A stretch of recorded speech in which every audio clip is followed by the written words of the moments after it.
हाय माण्हू, तव्हां सभु कीअं आहियो। अॼु मां वरी तव्हांखे हिकु नज़्म ॿुधाइण आई आहियां। आशा आहे त तव्हां जिथे बि हूंदा ख़ुशि हूंदा, ठीकु हूंदा। अॼु बि आर्तवार में तव्हांजो स्वागत आहे। मुंहिंजो नालो भाविशा आहे ऐं तव्हांखे ख़बर ई आहे मां हाणे माठि करे वेहंदमि। माठि करे वेहणु मतिलबु चुप करे वेहणु ईअं थी न सघंदो, छाकाणि त मूंखे हाणे तव्हांखे नज़्म पढ़ी ॿुधाइणी आहे ऐं उन नज़्म जो उनवान आहे माठि। माठि याने चुप चुप करे वेहणु। ऐं इन नज़्म जा कवि साहिब आहिनि मोतीराम हीरानंदाणी।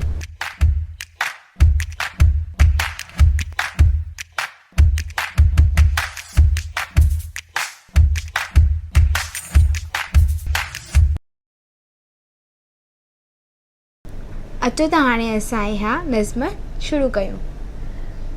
माठि जे हिकु लफ़्ज़ में सभिनी सुखनि जो सार आ।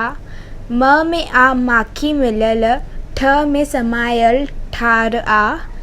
थी माठि में धरती हले, माठि में सिज चंड फिरनि था बिना आवाज़ जे कानून कुदरत जा चुरनि। माठि में गुलशन टिड़े ऐं माठि में गुल फुल खिलनि। आ उहा चौखी चढ़े जा माठि में महफ़िल हले। आ सदा सभ खां सुठी मिठी बिकुड़ियल माठि जी, ॻाल्हि जे निकिरे अंदर मां थी बुराई बात जी। थो माठि में मालिक मिले, माठि में कर बंदगी, हल हंगामे खां परे काट पंहिंजी ज़िंदगी। इहा नज़्म हिते पूरी थी। इन्हनि सिटुनि में कवि साहिब ॿुधाए रहिया आहिनि त माठि जे म में माखी मिलियल आहे ऐं ठ में ठार, ऐं ठार माना थधो करणु। कवि साहिब इन्हनि सिटुनि में ॿुधाए रहिया आहिनि त माठि याने चुप करे वेहणु। माठि जे म में माखी मिलियल आहे ऐं ठ में ठार, ठार माना थधो थियणु। तूं माखीअ वांगुरु मिठो ऐं बर्फ़ जा थधो थी।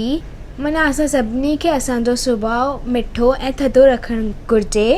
जीअं कुदरत में कुदरत जा कानून याने चंड सिज ऐं ॿिया ग्रह बिना आवाज़ जे चुरनि था, तीअं ई असांखे पंहिंजो कमु चुप करे करणु घुरिजे।